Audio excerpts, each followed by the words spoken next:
Alors sur une ville de 18 600 hectares comme Aix-en-Provence, la notion de ville de courte distance peut paraître difficile à incarner. 18 600 hectares, il faut bien avoir en tête que c'est l'équivalent du département des Hauts-de-Seine. Donc une ville vraiment extrêmement étendue, parmi les plus étendues de France, une cité-État, on pourrait dire.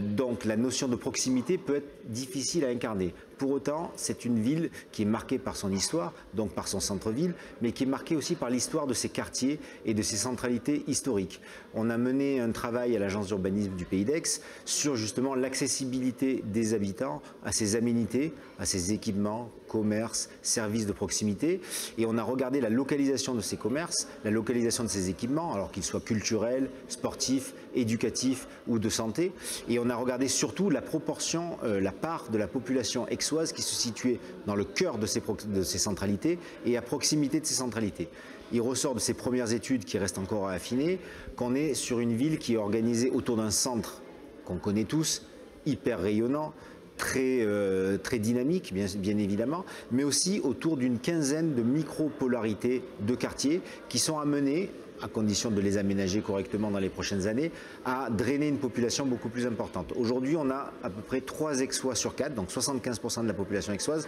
qui se situe à moins de 15 minutes à pied ou à moins de 5 minutes en vélo de ces centralités. Reste maintenant à les organiser, ce qui pose de multiples questions en matière d'aménagement du territoire, la question de la densification de ces pôles et la question de l'accessibilité aussi autour de ces pôles, la question de l'apaisement de ces pôles et notamment autour de toute une réflexion qui est en train d'être menée via le plan vélo qui mériterait, on va dire, de connecter toutes ces centralités et de raccorder une plus grande majorité d'Aixois à ces centres.